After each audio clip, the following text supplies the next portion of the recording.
Alright, so this video is being shot a little bit out of chronological order. Alright, so there's 4 holes on the bottom of this plate, or the bottom of the frame of the tractor. We gotta figure out where they are so we can drill holes in that plate. Because you probably, I don't know if I'm gonna reach.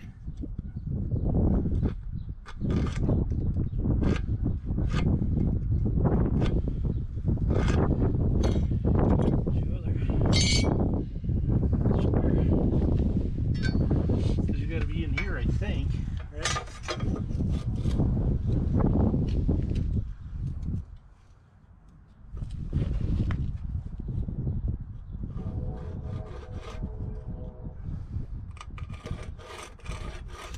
Hopefully that's 4 inches, right?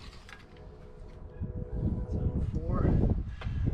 We needed 6 from that.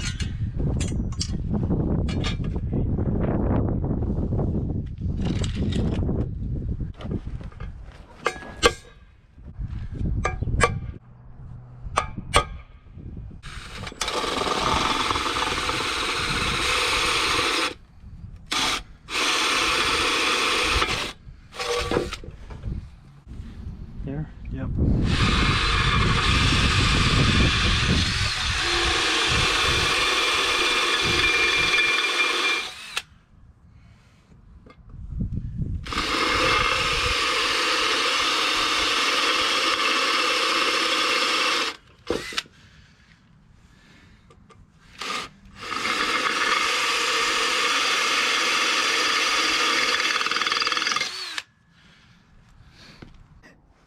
Anyway, I did go ahead and buy that loader I was talking about, and yeah, it's got everything here. Gonna look at it. It's got the pump that goes on the front of the motor right there. I'm not going to use that right away, but if I decide that the hydraulics are too slow running off my tractor, I'm going to put that on.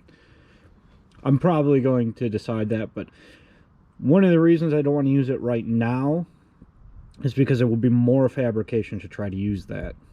It'd be easier for me to just hook the plumbing on the remotes directly to my tractor pump, like the internal pump, and just run it off of that. It's probably a 42-inch wide bucket. I'm not going to keep this bucket on here. I want to have a bucket that's holds about the same amount of material, but does it over a wider area so that I can, you know, when I'm digging the width of the tractor. So my plan is I'm going to use the existing mounts. Probably I'm just going to cut straight down here because the mount is curved, but I'm just going to cut vertically here and then weld on a quick attach skid steer attachment and then put a bucket on it. So that's my plan. I want to use the existing mounts because I don't want to change the geometry at all. They should be set good the way they are. So interesting things about this. This is a fully self-contained hydraulic system. I mean, it's not going to be for me, at least not initially. I'm going to hook it to the tractor, but it is a fully self-contained hydraulic system. This is the tank. So this piece of steel here it's a hollow tube, and that's the hydraulic tank. I don't know if it goes into this arm at all. I don't think it does. I think it's just this portion here, and then the hose itself holds a decent amount of volume because it's a pretty big diameter hose. So this is the return from the spools here. These spools seem to work okay. The guy that I bought this from had on this is a Shawnee loader. It's a Shawnee model 8. You probably can't read this at all because of the paint, but it's Shawnee model HD3. And this was on a John Deere something. I don't remember. It was on some kind of John Deere. The guy I bought the loader from, it was on the John Deere. He's a John Deere collector, so he wants the John Deeres to be completely factory. So he took this off because this was an aftermarket loader. He didn't want the loader. He just wanted the tractor, and he's restoring the tractor. So I bought the loader off him. And obviously, because it was on a John Deere, it does not directly bolt up to my Massey. So I gotta do a little bit of modification. There was a big plate right here that goes on the bottom of the tractor, and then this frame here like slots into that plate. And then on the back here, they had these big brackets that went around the axle.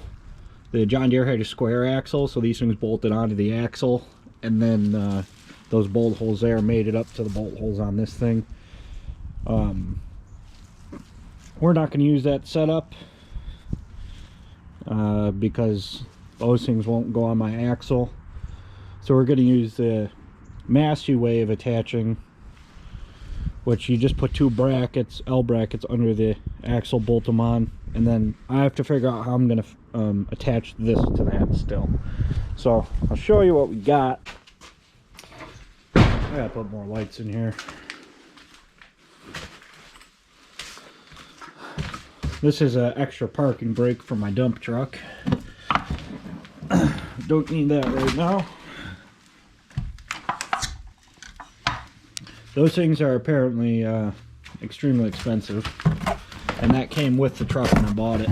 But the parking brake I have works. I just needed to adjust it, so I didn't replace it. So these are the L brackets.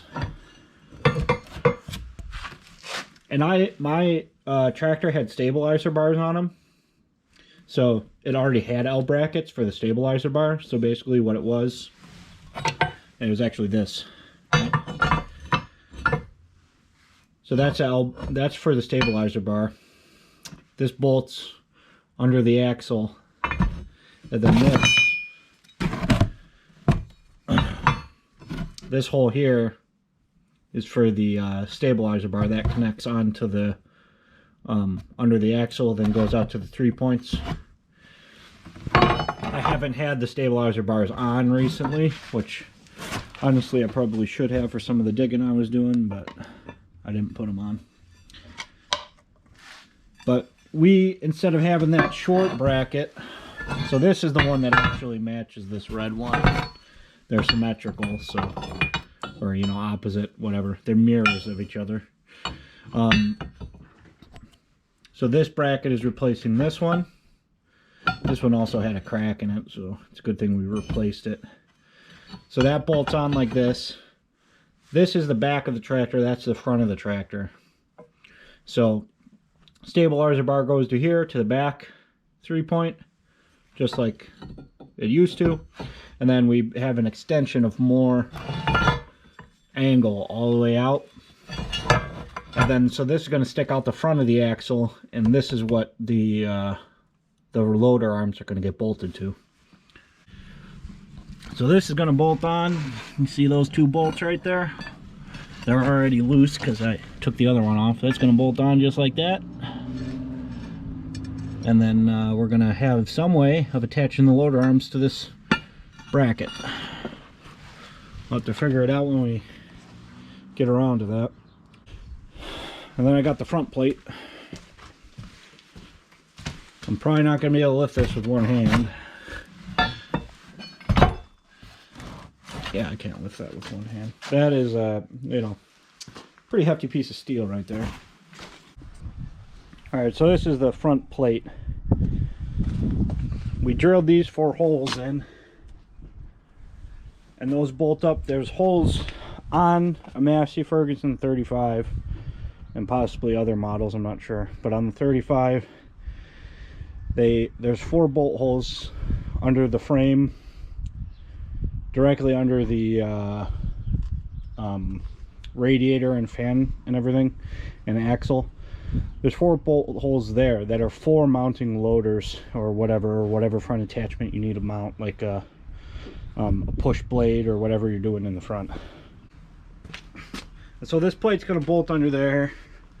The plate's 3/4 of an inch thick, or not 3/4, 3/8 of an inch thick, and it's got 2 reinforcement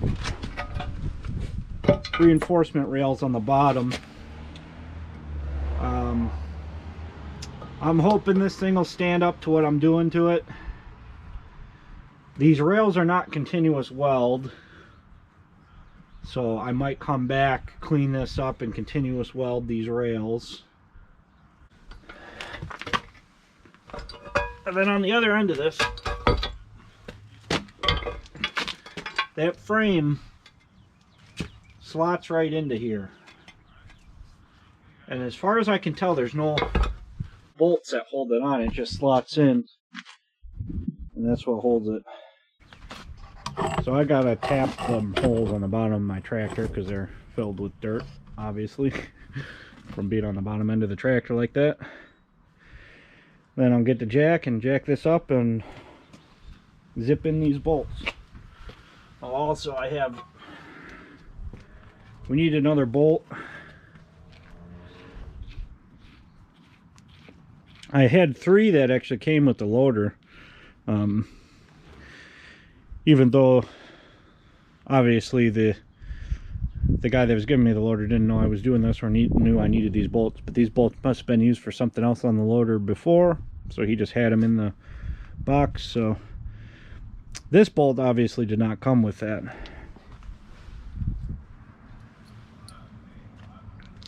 This bolt did. Or sorry, that's a fine thread. This bolt did.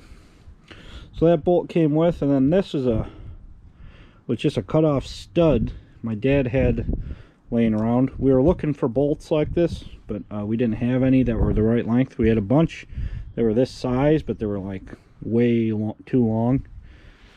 This was already cut off as something, so but it was the right thread pitch, so we just threw a nut on the end on the top here. I'm gonna weld it in place. But there we go, we got an extra bolt. I don't know if the camera's picking it up, but it's snowing. It's just tiny little flakes, but it's snowing, and it's almost Easter. I don't know what the actual date is. April something. It's very close to Easter, and still snowing. I don't know. Sometimes it just happens. And it's not like it's been... I mean, what actually is typical for Western New York is for it to snow like once in April. Like one day it'll just get cold and snow. Like it'll be like 60, 70 degrees one day, and the next day it'll be like 20 degrees and snowing. But that usually happens like once. It's been cold for like 2 weeks. 3 weeks it's been this cold. Cold enough to snow, so... It's weird. And the thing is, it didn't get cold until like January this year. It was like warm enough to be outside in shorts and t-shirt until like almost Christmas. That is also not typical. Usually it's supposed to be mid-November. There's snow on the ground that doesn't go away. And that was not how it was this year.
Alright, I got the little 110 welder.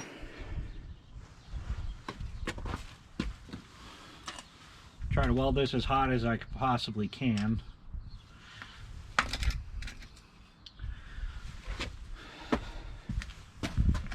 Probably really not going to be that hot, but weld it as hot as I can.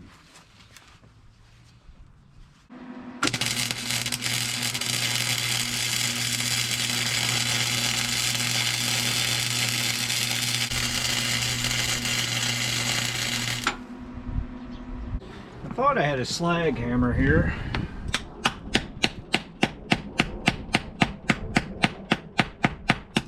I guess not.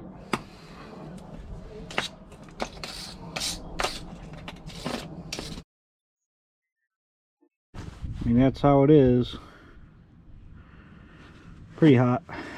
Gotta let that cool. I just put those extra nuts on there for two reasons. So I could put the ground on something where it wasn't going to arc on the threads on me.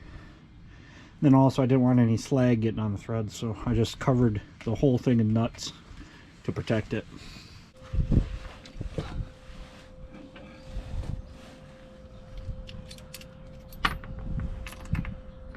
Hopefully my bolt pattern lines up. That would be nice.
This box actually increases the strength on the loader where it attaches under here, but I probably want a notch right here to put clearance from my hood.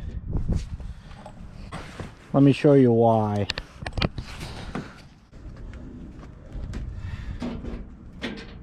But that's as far as I can go, which that really isn't horrible. But the hood can tip farther than that, and my holdup is right there. But right now it does open plenty wide for me to get the battery in and out, which is the main reason I would ever need to do this. You also do this to get the fuel tank in and out, but I shouldn't need to do that hardly ever. So I don't know if this axle has a grease zerk on it or not. This front axle is really not that heavy duty of an axle. That's the only thing I'm worried about with this tractor, is putting all that weight on the front. It's got power steering and everything, so I mean, and it is made to be able to do this. So I want to make this loader, I'm probably going to cut all the extra weight that's on this loader that I really don't need. I'm probably cutting it off. The tractor itself is actually in really great shape. It's only got like 400 hours on it. One maintenance thing that I really need to do that I haven't done yet is change the hydraulic and transmission oil. I added to it, like I filled it up more, but it's been unhappy all winter, and I thought it was just because of the cold. But even on days it's warmed up here, it's gotten up to like 65 degrees. I start the tractor up, it takes a while for the hydraulics to get loosened up to the point where they want to work quick, or well at all. So I think two things are happening. There's probably thick sludgy oil in that, and it's probably plugging up the filter. So I got to change the filter. The filter on this thing is actually in here. That is the dipstick for the crankcase right there, and those bolts are on the outside of it. You take those off, and then that's a window in there, and you can take the filter out. The filter is actually inside the crankcase before the pump. So I gotta drain all the oil out of this, get rid of that. I'm sure it's gonna be pretty ugly looking. So I'll be sure to film that so we can see what that looks like. Next thing is I got to get these brackets on. This side is going to be easier because the nuts are on the bottom. The other side, the bolts are on the bottom, and they have to be because there's like a toolbox in the fender. So the other side is going to be a lot more of a pain, but I'll get it done. Before I put this on, I'm going to tighten this up. So that's for the stabilizer bar. It's a fine thread. I'm going to put never seize on it because this was a bear to get off.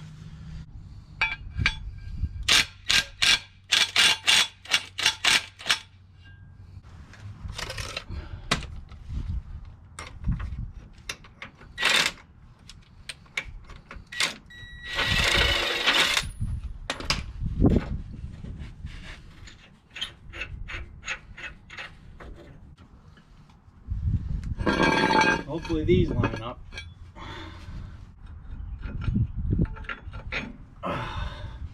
They do.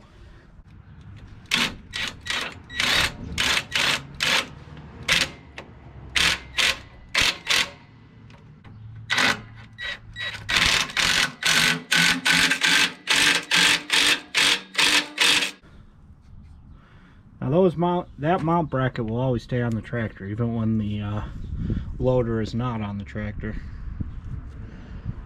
Alright, the other side's the same as this side, so I'm just going to do that real quick off camera. Okay, so I got the rear bracket on that side, front bracket on, and the rear bracket on this side. So I'm going to bring the tractor around back. I think I'm going to have to put the boom on it and lift the loader up so I can try and drive under it, because I got to get under the rear arms with the front axle, so they have to be up in the air. I also think I have to take the headlights off before I do that, so this might not be an exactly right now project. I don't know.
Alright, that worked to lift it up.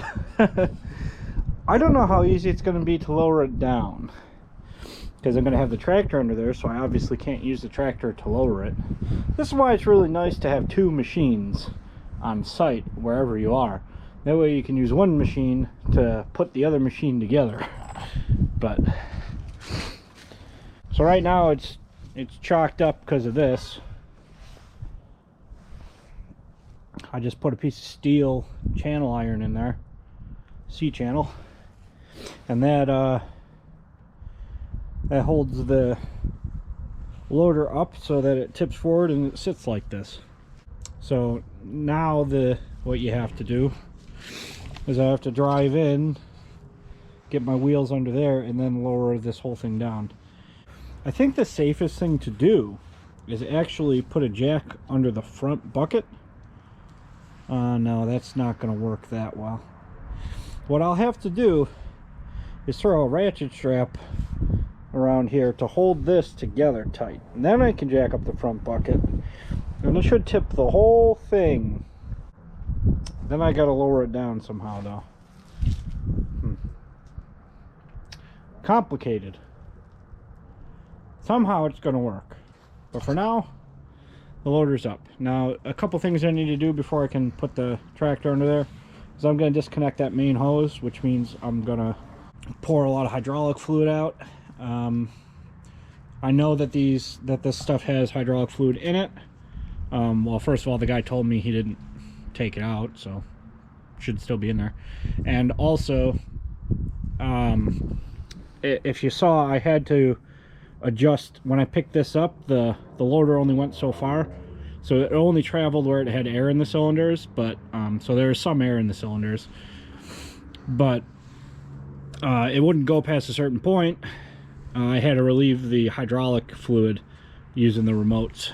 So one thing I did notice about this thing after I bought it,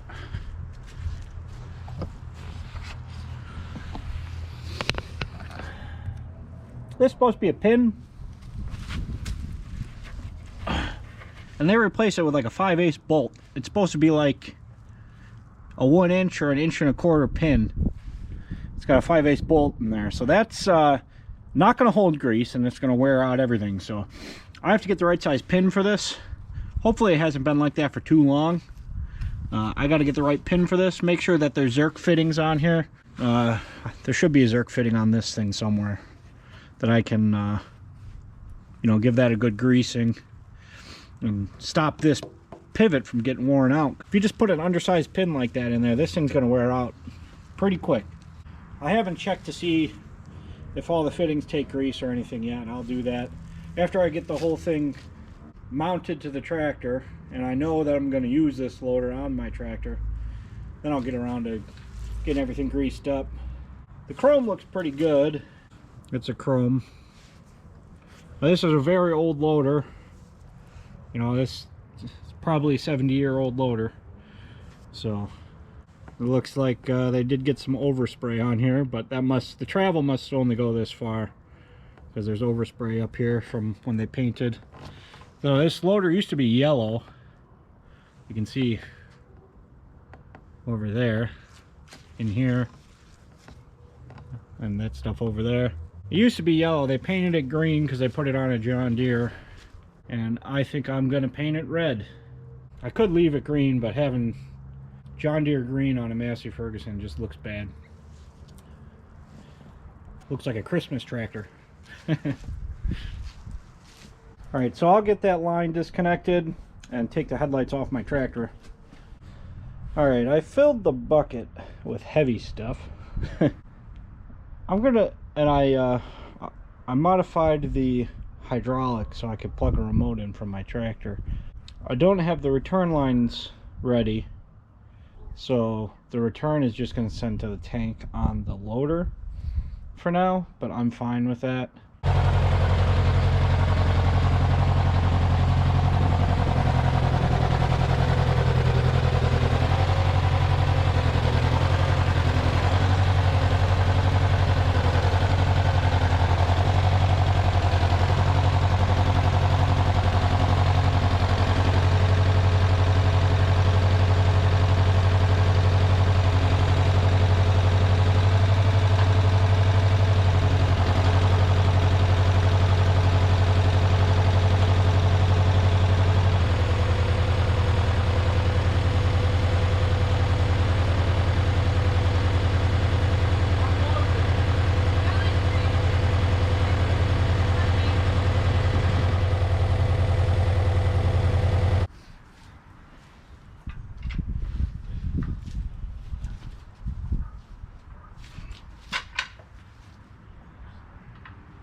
So it's the next day now. I got the tractor back out from underneath this.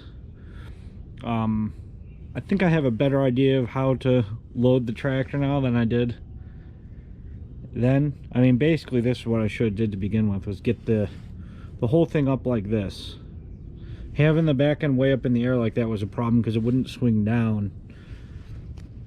Or when it did swing down, it wanted to hit the fenders. So actually, with it like this, you can drive the tractor in until the front axle is directly behind those two log supports there.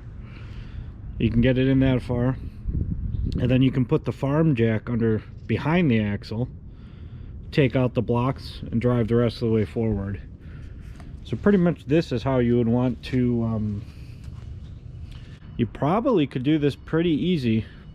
Like I said, I want to do a quick disconnect on the front, and I think what I might actually do is get a plate for a bucket to attach to and just weld some steel onto it and pour a big concrete block that can hold the loader.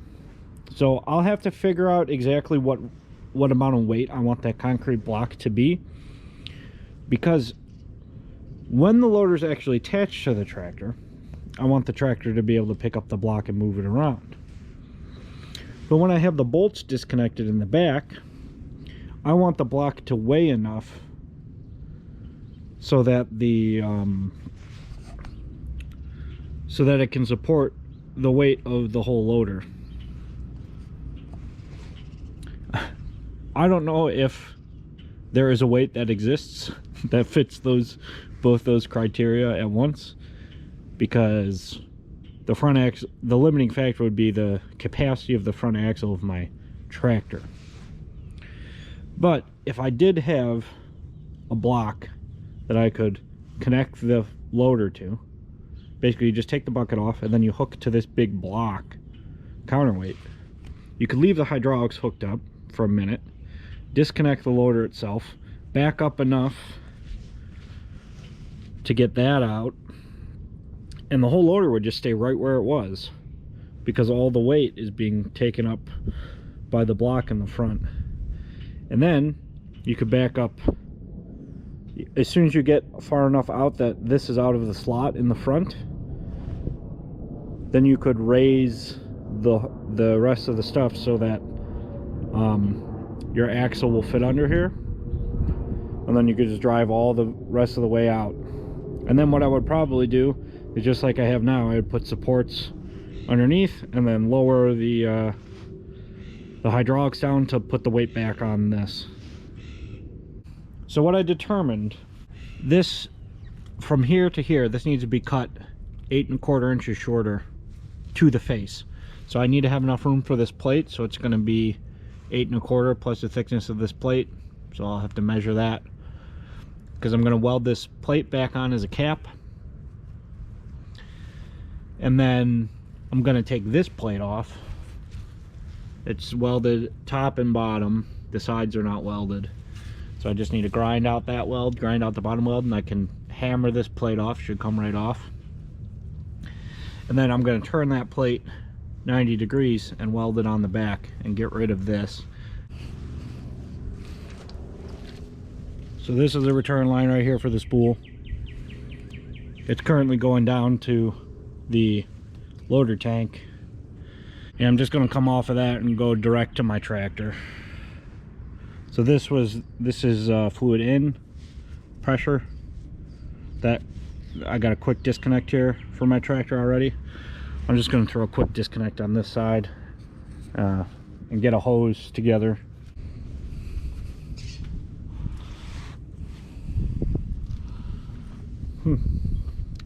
I don't like finding things like that sitting in the mud on your tractor. I don't know what that could possibly be, but that's something that could easily go into your tire if it's... I have no idea what that could possibly be. It's definitely not something I put in the backyard. The thing that scares me is it's shredded, so there could be more pieces of it.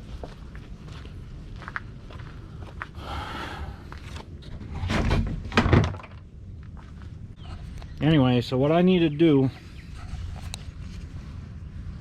this is a return line right here. This is pressure line. So what I think I'm gonna do, I'm gonna get a 45 swivel, 3/8 to 3/8. That's what that is. And then on this side, I'm gonna put a swivel joint with a T so I can hook in the loader return line. I don't know what I'm gonna do here yet. I think I might get I'll get a half to half swivel 90 here or something. Because I would really like this hose to go straight that way so it's, you know, goes under the seat and out of the way. Alright, I just got back from the parts store and this is what I got. Okay, so this hose came off my truck. I decided just to use that one because I think it'll work. And I bought this this T fitting I already had. So I bought this adapter to go from 1/2 inch down to 3/8 because I have a 3/8 hose for here, and this is 1/2 inch, but the angle's not right on it, so I'm going to throw this on there, and then this 3/8 goes into the tractor. And this will just be return lines. So that's going to hook up to the existing, and this is going to go to the loader. So that's that. I got a 90 just to turn my pressure line for the loader away from where your feet are, because right now it's going to go into where your feet are and it's annoying. I got this little hose. This is pressure for the for the rear remotes.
Well, that was tighter than it should have been.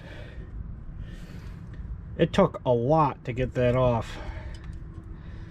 I used this vice grips as tight as I could possibly get them, and then put my 6-foot pinch bar on it to get it to move. But it's off now. I am going to reuse this hose. It'll be on a swivel fitting, so it should never be that tight again. But holy crap, I don't even know how this got that tight. There's no way I tightened it that much. Alright, so I want it's a straight swivel for the pressure. But yeah, that's a straight pressure. Probably way too much Teflon, but there we go. Now, you're not supposed to need to put Teflon on these fittings. That's too big. You're not supposed to need to put Teflon on these kinds of fittings. Should have did this one first. I think I can still get it. And the reason that you don't need to put Teflon on them is because the threads bottom out.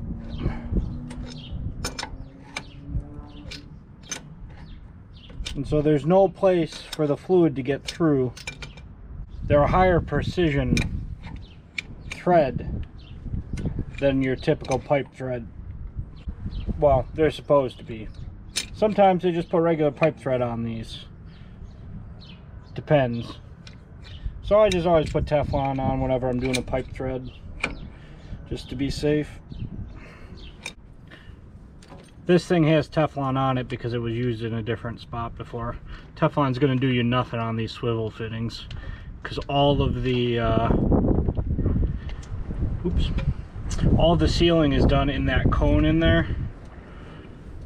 And there's a matching cone on the inside of the swivel. So Teflon won't do anything because that's not where it seals. It doesn't seal on the threads on these.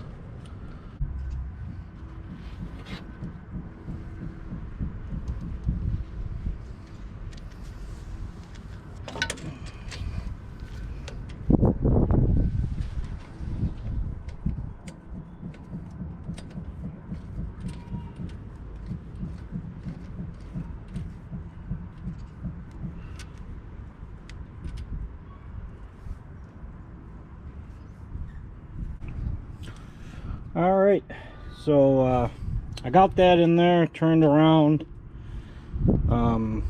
So that's pretty much where I want that, I think. I got my return hose here from the rear remotes.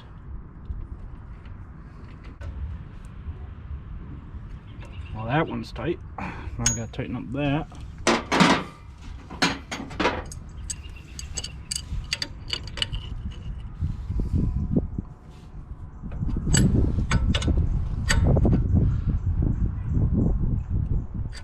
That's tight.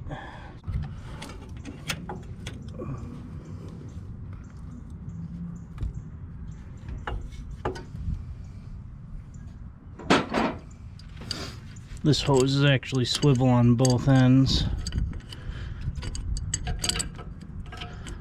So I could do the hose or the fitting.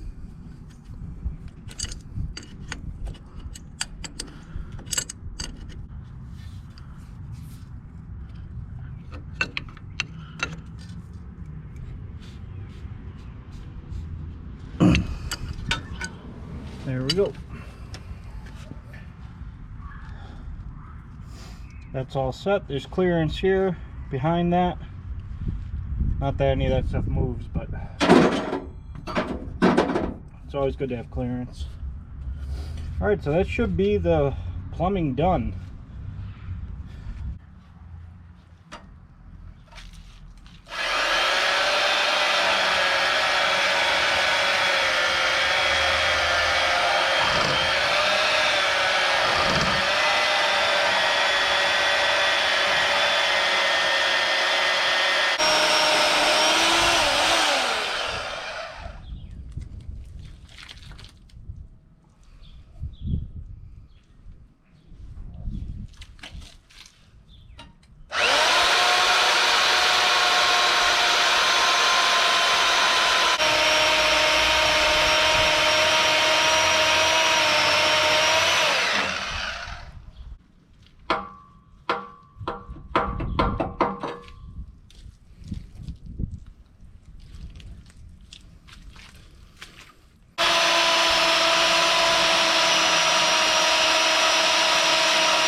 Okay, so it turns out the oil did go in there. Looks like I will have decreased my oil capacity by probably 1.25 quarts.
Alright, so I got it all welded together.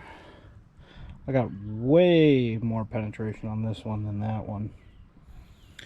I didn't have the groove V'd out enough on that, I don't think, and it closed up early. Like I was trying to get my wire all the way into the back of the groove, and I think I closed off in front too early. Either that or the groove just filled in faster with less material, which means my penetration could still be good on that. It might have just that I filled up the whole cavity with material faster because it was a smaller volume. I did have it V'd out all the way, so I could get a continuous weld all the way through, but that right side might be not as strong, but I think it'll be okay. Ideally, I would have liked to do this with a stick welder or just any welder that's more powerful than this one, but it did okay. With the flux core in it, I only run flux core in this welder because it's just nonsense otherwise. We've tried running gas on it. I've tried running gas. My brother's tried running gas, and it just welds so cold that you can't get any penetration on anything. Like even welding sheet metal on your car is like it's barely enough on the D setting if you're using gas, because the gas just cools it off so quick. So with the With the flux core, it welds way hotter, and that's why I use flux core in this thing only, just because it welds so much hotter with flux core. And then pretty much it acts like a stick welder when you do that. Like you have to chip the slag off and brush it off just like you would with a stick welder. All right, well, out of curiosity, I ground that. I just took a grinding wheel and just went in one spot just to grind in there and see if that weld had good penetration, and it did. It's actually all the way through. So I just filled the grind back in and we're good.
what that weighs, but it ain't light.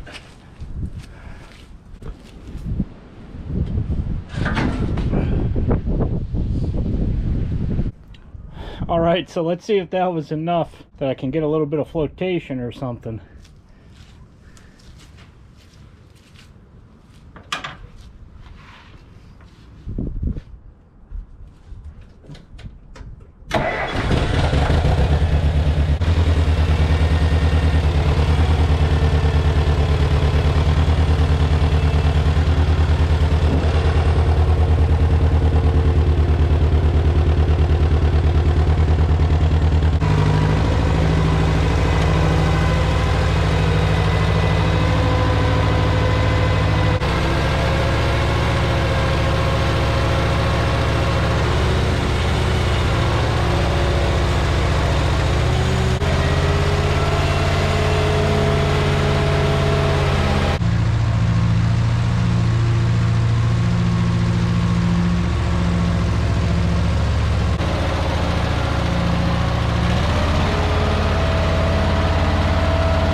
Alright, that took quite a while, but eventually I got out of there. Don't mind the glare from the sun.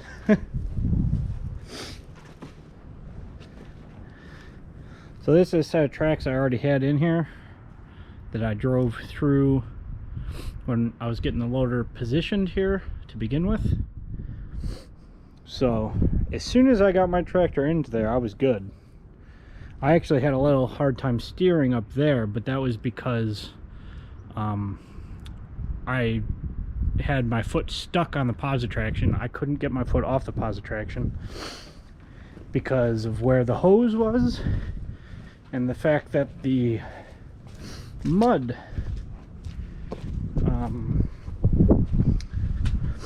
kept. So I kicked most of it off already. But what happens is if you're in deep mud where it rolls up on the tractor tire comes around and smushes it here, and then it smushes out onto the footboards. And on that other side over there, my foot was stuck behind that hose and under a big pile of mud, and I couldn't take it off the positive traction. So I was having a hard time steering in here, but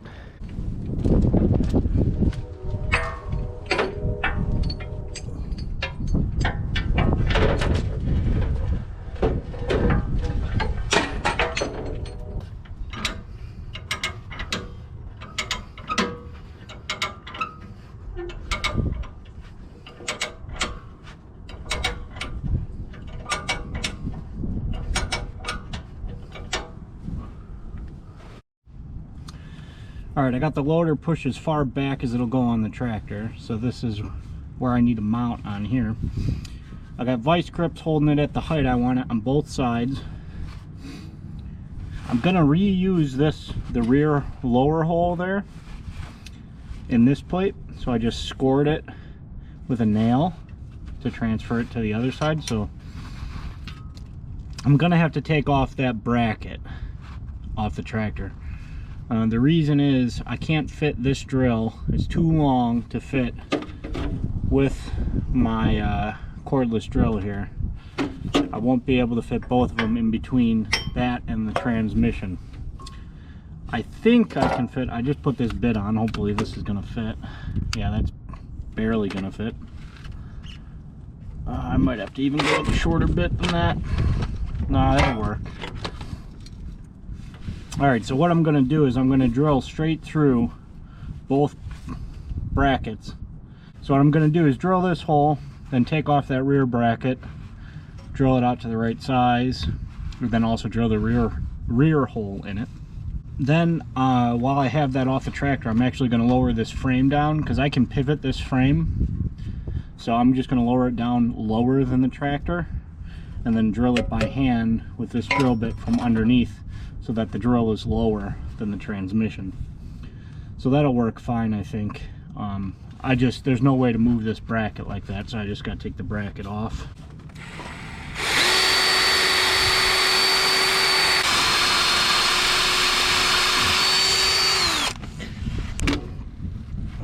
You know what? I'm gonna call that good enough. I'm not through both, but I am through the first one. You can kind of see on the drill bit about how far I am. And that's all I need for locating it, so I'm gonna call that done. Man, it is not easy at this angle. I'm reaching my arms over the top of the tire and pushing like all with my shoulders, and my arms are like out straight. Not easy to push like that. Alright, well, I'm just going to do the same thing on the other side. It is not going to be interesting enough to film, so just trust me when I say that I'm drilling the other side too. Alright, I didn't film it, but I do have the hole drilled on this side, and I also drilled the hole on the other side. So what I ended up doing is just disconnecting the loader and backing up. I backed up as far as my return line would let me. And that got it far enough where I could drill from this side to get the hole in there. So now I just got to zip those brackets off real quick.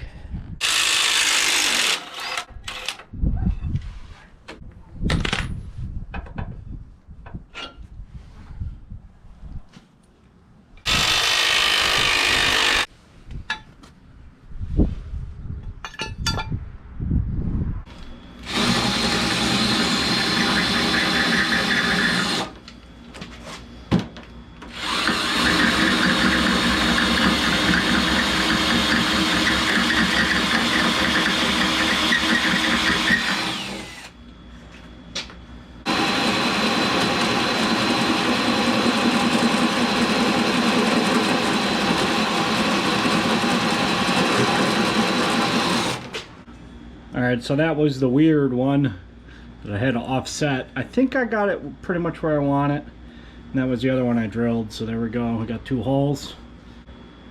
This one,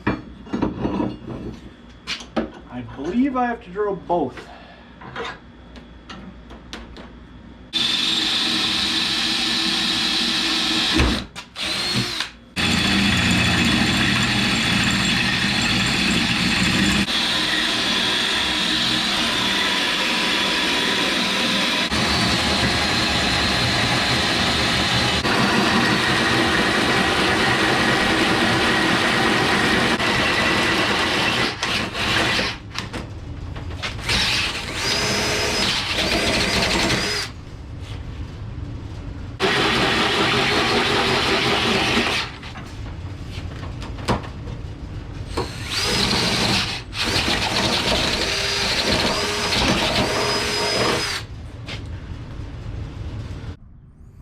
Alright, I got the rear bracket bolted back on both sides. The holes are drilled in, so I just got to pull ahead and we should be able to bolt it together.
Okay, so I grabbed this pin off the loader.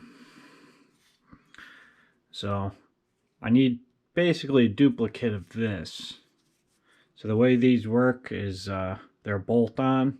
So basically the pin slides in as far as it needs to, and then you put a bolt in here, and that holds the pin in place and makes it so that this pin can't rotate. There's a little bit of wear on the pin. It's not horrible. Obviously needs to be greased. It was this dry when I took it out, which is not a great sign, but I'm just going to put it back in and grease it up. And I needed to make a duplicate of this. So I went to my brother's house. I went to my brother's house to see what he had available. And he grabbed this thing off the shelf. And he was like, this looks like it's the right size. And it is. That's the right diameter. It might have to be turned slightly. I'm going to find that out in a minute. If it does, I'm going to have to go to my brother's probably tomorrow and turn that on his lathe. But I do have a problem. So it already has this plate on it, which is nice. So I can just, the hole's not in the right spot, but I can drill a new hole.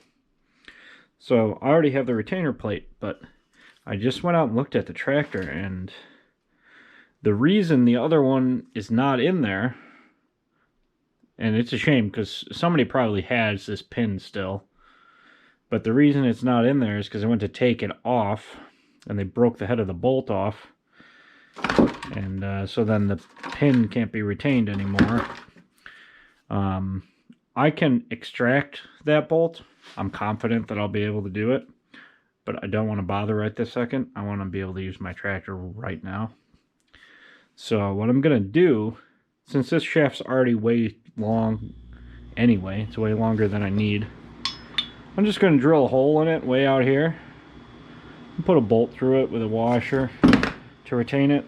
Obviously the plate will retain it on the other side, but then on this end I'll have the bolt and the washer. So that is the plan.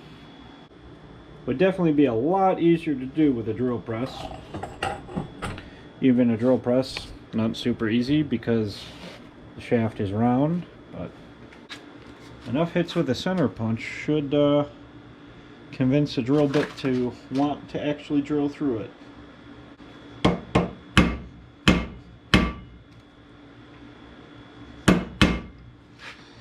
Okay.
Okay, I ran out of gas there, and also the battery died in the camera, but this is where we are. So this is going to be a garden. That cultivator over there, I have 3 tines broken off of it. I got the new parts for it, but I didn't put them on yet. So I'll probably come back and cultivate this. Use the cultivator to break it up. And then maybe add some topsoil back in. But this is pretty much it. I think she wanted it stepped down here because this is... the ground's really high right here. So I think the idea is build like a rock wall here, and then you have a garden lower than it. So needs more work, but the point of this video was just to demonstrate the use of the loader, which it's working pretty well. You can see it's really slow, which is making it so that I'm working really slow. So I really got to get that front pump on there, but that's going to be another video. So yeah, so if you want to see the rest of the videos on this loader, make sure you go ahead and subscribe. That way you'll get them. And thanks for watching.